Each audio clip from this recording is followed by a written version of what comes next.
Our company is involved in construction and manufacturing, and there are numerous ways in which we get value from the Missouri Chamber.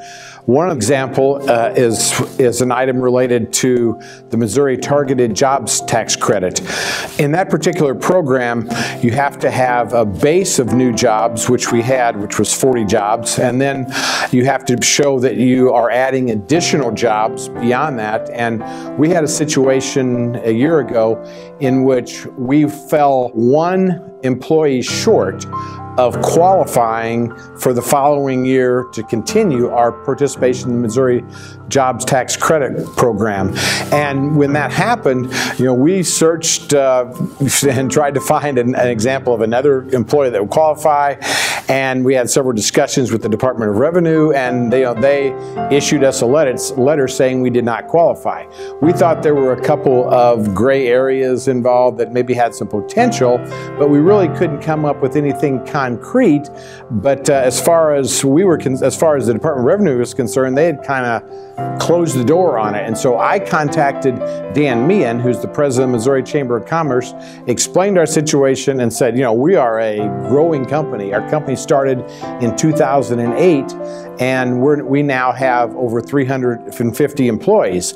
And so we clearly meet the definition of a company that is in Missouri, creating jobs in Missouri, and wanting to grow in Missouri. And after talking to Dan, then Dan put us in contact with an individual who was the director of the Missouri Department of Revenue. And I talked to him over the phone, explained our situation, and he said, well, why don't we do this? Why don't I get your company's personnel together with the Department of Revenue's company personnel that work on this program, and let's brainstorm a little and see if there's something that's out there that maybe you're missing and we're missing. So we did that, and lo and behold, through the course of those conversations, we came up with one item that basically we had missed, that we had misinterpreted what the requirements were, and we had out and out just missed it. That was resulted in another, I think it was 8 or 9 employees that did qualify under the program, and that let our company maintain its participation in that particular program and maintain then the credit that we get. But if it wasn't for the contact that Dan had and for the relationship that he had built over a course of a number of years